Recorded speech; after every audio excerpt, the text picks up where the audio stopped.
Bonjour, j'espère que vous allez bien et bienvenue à ce nouveau cours de notre série de cours sur les mathématiques pour la data science qui s'inclut elle-même dans une série de cours sur la data science en général. Donc, pour la première vidéo, on était dans le cadre concernant le module sur l'algèbre linéaire pour la data science. Aujourd'hui, on va faire le premier cours, donc le premier mini-cours concernant le module sur les statistiques pour la data science. Donc ce premier module va concerner ce qu'on appelle la statistique descriptive. Donc c'est quoi la statistique descriptive? Donc le but tout simplement de la statistique descriptive, ça va être de structurer et de représenter l'information que nous avons dans les données. Donc on sait que nous avons travaillé avec des données, d'où l'importance de maîtriser ou d'appréhender au mieux quelques notions de ces statistiques pour mieux interpréter les résultats que nous aurons lors de nos travaux en data science. Donc, pour débuter, on va voir certaines notions. Et la première notion dont on va parler, c'est la population. La population, ça sera tout simplement un ensemble bien défini sur lequel on pourra observer certaines caractéristiques. Donc quand je dis par exemple tous les mangeurs de garba d'Abidjan, c'est une population. Ensuite, l'individu. C'est quoi un individu? L'individu, tout simplement l'individu va représenter chacun des éléments de la population. Donc chaque élément de la population est ce qu'on appelle un individu. Ici, ça ressemble à des noms de personnes, mais ce n'est pas forcément des personnes. Donc, prenez plutôt ça comme des éléments. Donc, un individu, chaque élément ou chaque membre de la population est ce qu'on appelle un individu. On va maintenant parler, pour essayer de matérialiser un individu, comme je l'ai dit, ça peut être un élément, un objet, tout ce que vous voulez. Maintenant, un échantillon. C'est quoi un échantillon? Un échantillon, ça va être tout simplement un sous-ensemble. Ça va être un ensemble d'individus. Donc, l'échantillon, ça va être simplement un ensemble d'individus de la population qui va refléter au mieux les caractéristiques d'une population donnée. Donc, l'échantillon va être tout simplement cet ensemble d'individus-là de la population qui va refléter au mieux les caractéristiques de la population. Par exemple, un échantillon qu'on peut avoir ici dans notre exemple, pour une population donnée, on a dit que la population était les mangeurs de garba. Un exemple d'échantillon peut être les étudiants. D'accord? Donc, si les caractéristiques de cet échantillon-là sont bien représentées ou bien reflétées, on dira que cet échantillon est représentatif. Donc, on parle maintenant de la taille de l'échantillon. La taille de l'échantillon, ça va être le nombre d'individus recensés dans cet échantillon-là. Donc, mathématiquement, généralement, vous allez voir qu'on le note N. Si, dans certains travaux, vous vous rendez compte que l'échantillon est égal à la population, donc l'échantillon et la population coïncident, alors il s'agit de ce qu'on appelle un recensement. Par exemple, le recensement, les RGB qu'on fait en Côte d'Ivoire et autres. On va maintenant parler des variables. C'est quoi une variable? Donc, une variable, ça va être une caractéristique ou une propriété qui peut prendre différentes valeurs tout simplement. Donc, on peut aussi dire qu'une variable sera la valeur, sera genre une valeur, la variable sera caractérisée aussi par une donnée, pardon. Donc, la donnée, cette fois-ci, ça sera la valeur que peut prendre la variable. Autre notion, on va parler des différents types de variables. La variable dite qualitative. Donc, ce sont des variables qui vont concerner des valeurs qui correspondent aux qualités non quantifiables des individus. Qu'est-ce qu'on veut dire par là? Par exemple, on ne peut pas dire qu'une catégorie est supérieure ou inférieure à une autre, tout simplement. Un exemple, le sexe. C'est un exemple de ce type de variable, tout simplement, le sexe. Sexe masculin, sexe féminin. Donc, les différences entre les catégories sont justement qualitatives, entre masculin et féminin, tout simplement. On va parler de variables ordinales. Donc, les variables ordinales, il va s'agir simplement de variables qui sont susceptibles d'être divisées en catégories.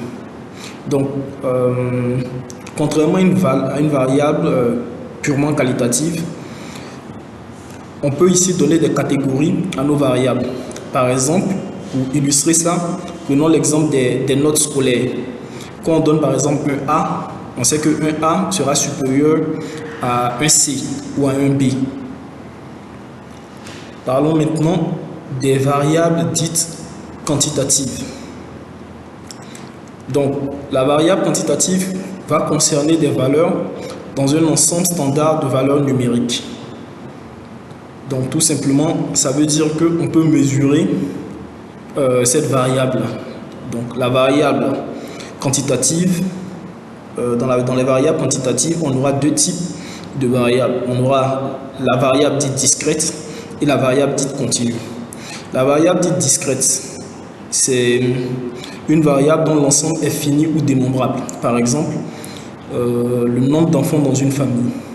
Et la variable dite continue, c'est une variable dont l'ensemble est infini et ne peut être numéroté tout simplement. On va dire ça comme ça pour que tout le monde comprenne. Cela va signifier simplement qu'il contient un certain intervalle de valeurs. Donc, par exemple, le temps. Donc, le temps, c'est une variable continue. On va avancer. On va parler des mesures de tendance centrale.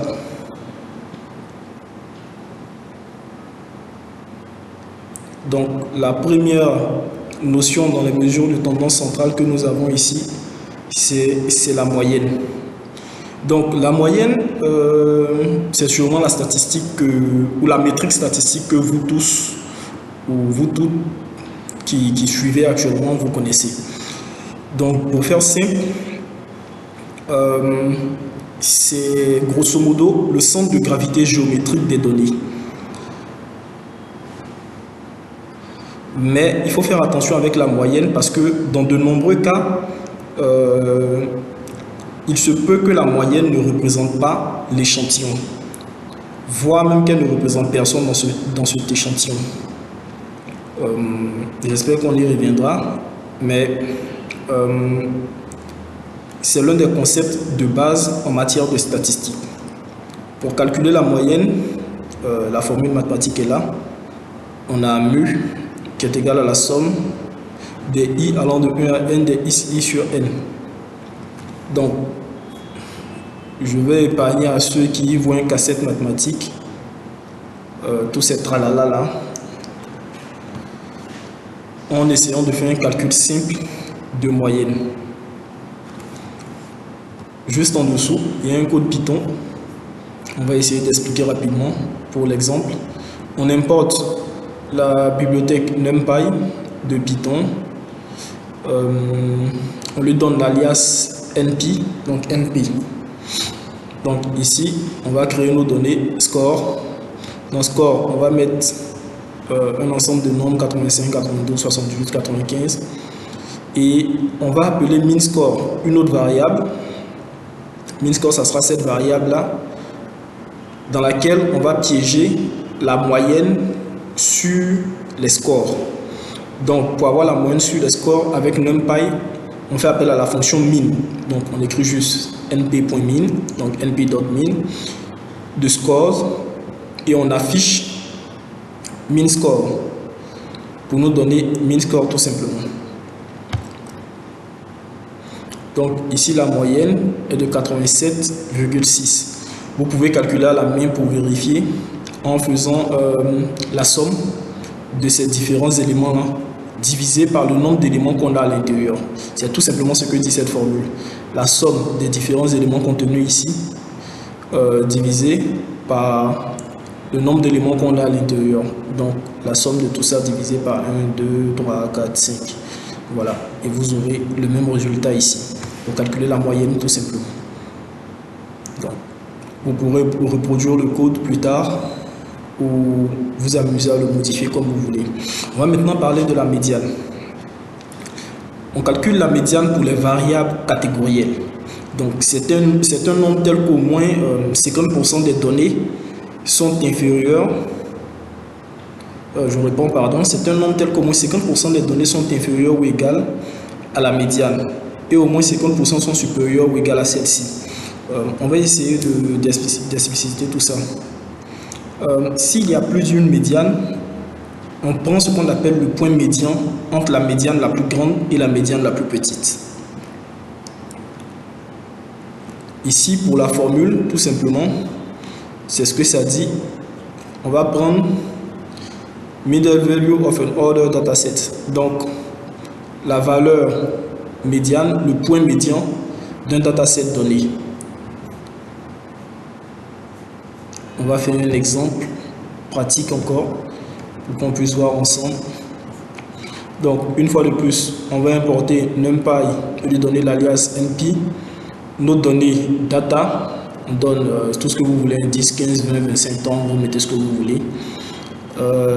Median value, donc c'est la variable dans laquelle on va piéger le calcul de médiane sur nos data ici. Et pour avoir la médiane, on fait juste appel à la fonction median de NumPy. Donc vous faites np.median, soit np.median de data, et vous affichez. Donc ici, on affiche juste la médiane, 20. Donc le point médian ici, le milieu de nos données, on griffe le milieu de nos données si vous voulez, le milieu de nos datasets, le point milieu ou la valeur qui se trouve au milieu de nos datasets va correspondre au 20 que nous observons. Ce qui est logique en observant les données que nous avons 10, 15, 20, 25, 30. On va maintenant parler d'une autre notion qui est le mode. Donc c'est la valeur qui a la plus grande fréquence. C'est ce qui est traduit ici dans la formule most frequent value in a dataset. Donc c'est la valeur qui a la plus grande fréquence dans notre dataset. Donc pour faire simple, la valeur qui va se répéter le plus, pour que vous compreniez ça ici, c'est la valeur qui va se répéter le plus dans vos datasets. Donc s'il y a, dans le cas où il y a plus d'une de ces valeurs, on va qualifier la variable de multimodale et on peut la calculer pour tout type de variable. Donc on va faire juste en dessous ici un calcul de mode. On va importer SciPy, qui est une bibliothèque scientifique de Python. Mais ce n'est pas tout SciPy qu'on importe. On va importer stat. Donc le module stat de la bibliothèque SciPy, c'est lui qu'on va importer pour travailler. Nos données ici sont dans scores. Nous avons nos différentes données 85, 92, 78, blablabla, tout ce que vous avez. Dans une autre variable appelée mode value, on va piéger le calcul de mode. Donc, il suffit juste de faire appel à la fonction mode du module stat de la bibliothèque SciPy. Pour faire simple, on va écrire stat.mode et entre parenthèses, on précise sur quoi on veut faire ce calcul-là, qui est scores, où il a nos données, et on affiche justement print pour juste afficher mode value. Donc ça va nous sortir logiquement le mode, et le mode ici c'est 92. Donc la valeur qui se répète le plus, ce qui est logique. Quand on observe, on voit que 92 se répète 3 fois ici dans nos données, plus que n'importe quelle autre valeur ou plus que n'importe quel autre élément de nos données. Donc le mode ici c'est 92. On va maintenant parler des mesures de dispersion. Donc la première mesure de dispersion dont on va parler c'est le range. Donc le range en français, je ne sais pas comment le dire, je ne sais pas si on va dire plage, j'ai essayé de mettre plage ou intervalle. Voilà, mais je pense que c'est plage qui est beaucoup plus parlant en français, je sais pas. Bref, c'est le range. Donc, pour avoir le range, donc l'intervalle ou la plage, c'est juste le maximum moins le minimum pour essayer de simplifier. Et ici, on va faire un exemple de calcul de la plage de température. Donc, on a différentes températures dans la variable temperatures. Donc, nous avons 58, 72, 70, 74, 69. Et dans une variable data range, on va essayer de piéger le calcul de range, donc le calcul de la plage de température. Donc, pour faire appel à ça, on utilise la fonction max et la fonction min de NumPy. Il suffit juste de faire np.max et np.min, pardon, np.max et np.min. Donc np.max temperatures moins np.min de temperatures. On fait juste le maximum de température, pardon, pour les francophones, et moins le minimum de température. Donc ensuite on affiche le range, donc le data range, et là on exécute la cellule pour voir. La plage de température est 6. Vous pouvez effectuer le calcul à la main. Donc le maximum ici, la plus haute valeur de notre donnée ici, c'est 74. Donc c'est la valeur max. La valeur min, ici c'est 68. Donc 74 moins 68, on obtient effectivement 6 pour le range.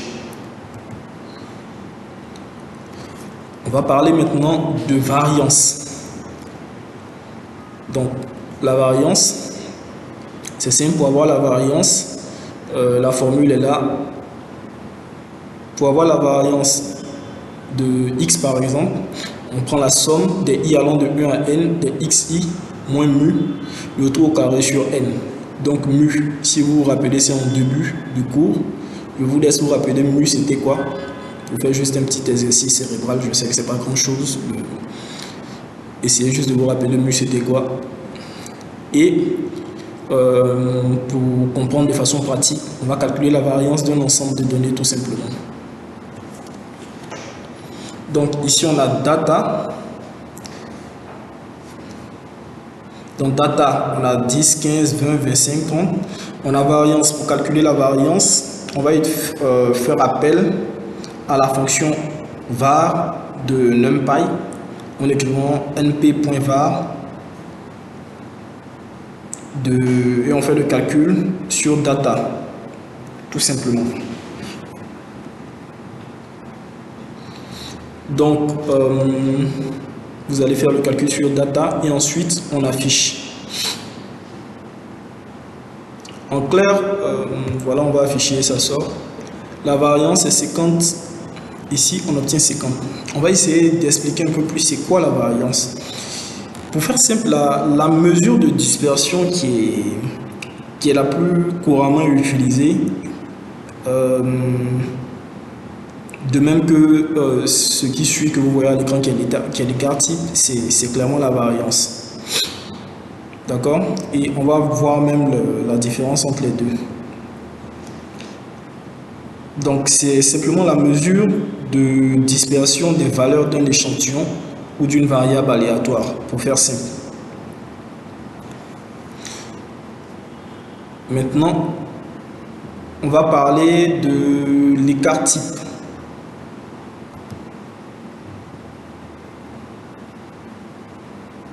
L'écart type, juste là, voilà. Je pense que j'ai fait une erreur au niveau de la formulation de l'écart type. Je sais pas, je vais corriger tout ça tout à l'heure.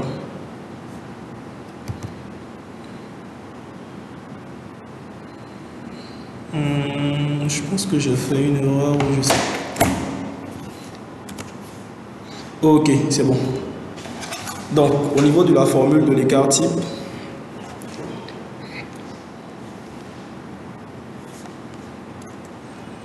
donc on aime noter ça S, D de X, pour appeler standard deviation, donc SD, standard deviation de x égale à la racine carrée de la variance. C'est ça le rapport, la relation mathématique entre les deux. Donc l'écart type ou la standard deviation est juste la racine carrée de la variance. Donc la variance, on va y revenir. Par exemple, une chose à savoir sur la variance, c'est que c'est une mesure aussi qui va vous permettre de tenir compte de la dispersion de toutes les valeurs d'un ensemble de données.